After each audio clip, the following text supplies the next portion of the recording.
Live from downtown Detroit, home of WDIV and Click on Detroit, Local 4 News at 6 starts now. Russia's president taking new aggressive action in what experts fear will be a violent invasion of Ukraine. And it's causing immense stress for ordinary people. Stressful. There is some panic in news and media, in social media. Tonight, a woman who just spent a year in Detroit reveals what it's like to be back home in Ukraine, living in fear. Major developments in Ukraine in the crisis tonight, topping our news at 6.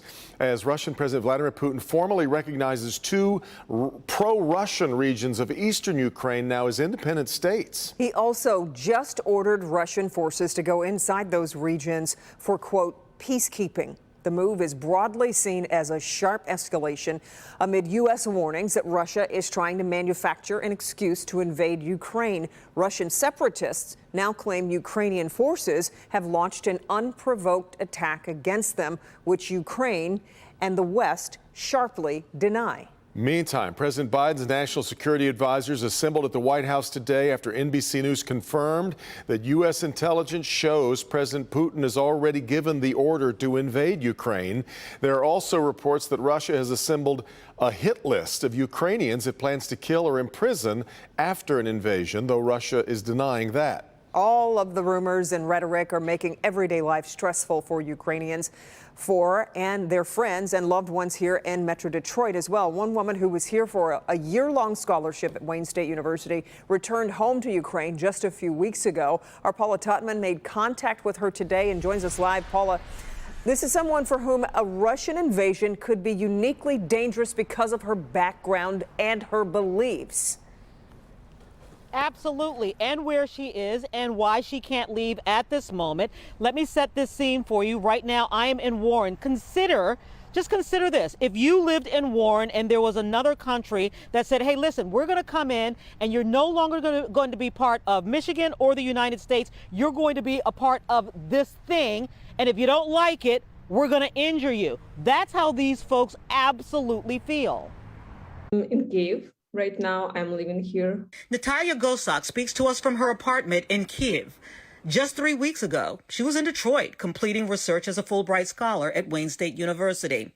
Today, she is back home in Ukraine, afraid to stay, but unable to leave as those around her evacuate. I will stay here because my son is in a hospital. She is trapped. Her 16-year-old son in a hospital with complications from COVID. It's a little bit stressful. There is some panic in news and media, in social media. As an intellectual and a scholar, she's used her voice to fight for democracy, and that makes her a target for an authoritarian regime.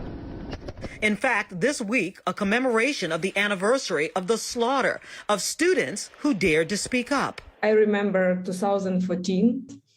And, it was like a demonstration of people it was like peaceful demonstration. And first people died and they killed them. Oh, I can't continue. During her 365-day stay in Detroit, she made a huge impact, volunteering for Safe House in Warren, a residential treatment facility for teenagers in crisis.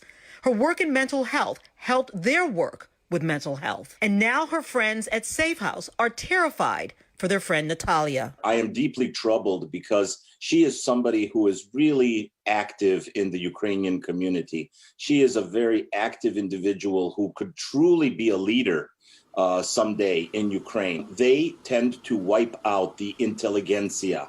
They tend to wipe out all intellectuals that could possibly promote better ideas. All they want are yes men. And so Natalia will keep quietly to herself in her tiny apartment in Kyiv in hopes that the worst won't happen. And if it does, no one will know how to find her. I'm afraid about the future of my child and about the future of all children that were raised in independent Ukraine. Yeah, say Michigan can boast a population of 50,000 Ukrainian Americans, people who have direct ties to Ukraine. But they will also tell you this is not just their problem. This is a problem for everyone who believes in democracy, because when it erodes in one place, it erodes in many other places as well. Guys? Yeah, okay, Paula, we appreciate that story. All right, by now you've seen the video, no doubt, showing Michigan basketball coach Juwan Howard hitting an opposing coach after yesterday's game. We are still waiting on word of a possible punishment from the university or from the Big Ten. Howard says he was provoked. Athletic director at U of M, Ward Manuel, has already put out a statement saying there's no excuse for that type of physical altercation. Well, regardless of what happens, it's not a good look for a university that has been mired in 2 major scandals in the past 2 years. Priya Mann live at Chrysler, where Juwan Howard's been a bit of a fixture. Priya.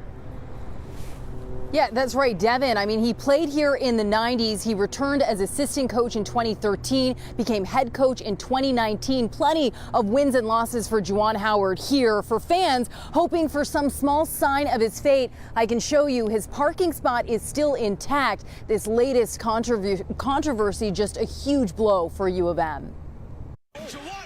Everything was great just 24 hours ago. When Bill Stieg was a student here, he was an editor of the Michigan Daily and says the Juwan Howard controversy is another blow for U of M. I couldn't believe it when I heard it. I'm an alum from the 70s. I covered the team in the 70s, and it's such an embarrassment, Juwan. It's the latest blemish for the beleaguered Maize and Blue legacy. Last month, former President Mark Schlissel was fired for having an inappropriate relationship with a subordinate. Also last month, U of M reached a $490 million settlement with sex assault survivors of sports doctor Robert Anderson. The university is currently being sued by students of former Professor Bruce Conforth, one woman alleging she was sexually assaulted in his campus office. In 2020, former Provost Martin Filbert was fired for sexual misconduct.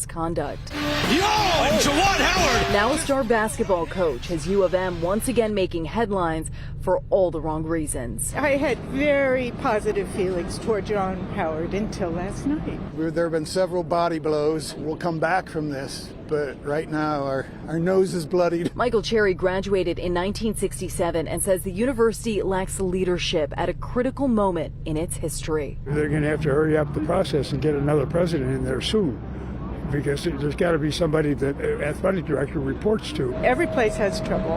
This place has some trouble. We'll get through it. Yeah, it's just been one controversy after another. The overwhelming majority of students we talked to said Howard should be suspended but not fired. Of course, we continue to check in with U of M and the Big Ten for the very latest on his fate. Reporting live in Ann Arbor tonight, I'm Priya Mann, Local 4. And just as soon as we have word, you'll have it too. All right, Priya. Checking our weather now.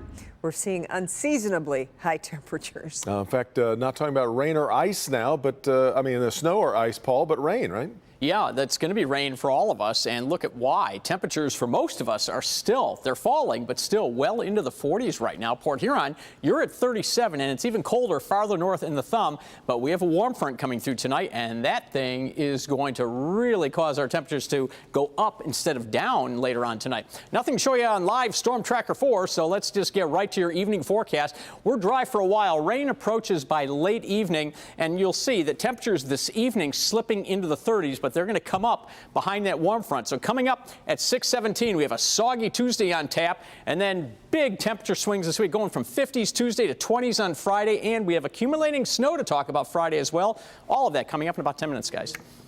Thank you. Well, are you ready? Pothole season is back, and it's just as bad as you remember. Many drivers have already emailed Help Me Hank concerned about the roads. So tonight, Hank has a crash course on how to get those road repairs done in your area. Hank joins us live. Hank, it's still just February, but it's already ugly out there. It certainly is, Kimberly. Good evening from a very bumpy Oakland County as we drive here through downtown Royal Oak. I mean, here's the deal. As Paul just mentioned, temperatures, they've been all over the place in the last few weeks, right? So that's only creating more problems with the potholes. They're getting bigger. But here's the good news. The good news is that you have the power and you can help us fix potholes all over Metro Detroit. Take a look. Have you hit one yet? If you haven't, you're lucky because it is pothole season in Michigan, and it seems like everyone has a story. What are the roads like in your area? Terrible. Yeah. Terrible. You can basically lose a tire out here. Have you yet? Yeah, I have. Yeah, you did? Yeah. T-Rod Sneed hit a pothole. He had to get a new tire, and he has spotted them all over the area. I've seen a lot of them right here. 8 Mile? Yep, 8 Mile. Davidson, 7 Mile, whole 7 Mile. How to drive over there, east side of drive. Everywhere. Everywhere. And he's not alone. I've already been hearing from many of you complaining about pothole problems. This viewer telling me about one on Grossbeck in 15 Mile. Another one telling me about an issue on Goddard Road in Lincoln Park. So what can you do to let the state know about a problem pothole near you? Well, earlier today, we talked with Diane Cross with MDOT on the phone. When somebody calls that number, it's checked multiple times a day. It gets sent immediately to whatever region. We have 7 regions throughout the state. I'll give you that hotline number and a way to reach me directly in a moment. But you may be wondering, if you contact the state, is anything really done? Well, take a listen. We actually legally have 30 days to respond to a problem. Obviously, we would never wait that long for something that was affecting the safety of traffic by any means. Well, so that is the good news, but the state needs to hear about problem potholes in your community. So here's what we want to do. I've already been hearing from a lot of people, by the way, in Macomb, and people complaining about issues along 8 Mile. Take a look right now on the screen. There is the number where you can contact MDOT directly. Also at clickondetroit.com, we have the information from MDOT, the forms that you can fill out to let them know about the problem potholes, also let them know about damage to your vehicle. And also on clickondetroit.com, we put together a lot of great resources to help you as we navigate this very bumpy season here in southeastern Michigan. We're live this evening in Oakland County. Hank Winchester, help me, Hank. Local 4, back to you. Bumpy and long season, pothole season it is. All right, Hank, we appreciate it. Devin. 2 Orion Township teenagers seriously hurt in a head-on crash. Happened Sunday on Clarkston Road near Beach Drive in Orion Township. Police say the 16-year-old driver of a 2000 Ford pickup, or a Ranger pickup, driving west on Clarkston Road when his vehicle collided with a 2013 Ford F-350 truck headed east. 2 vehicles collided head-on. Preliminary findings suggest the Ford Ranger did cross over the center line at the time of the collision. Alcohol use by the driver of the Ranger is suspected. A blood sample taken from him, results are pending, but that 16-year-old driver is in critical condition.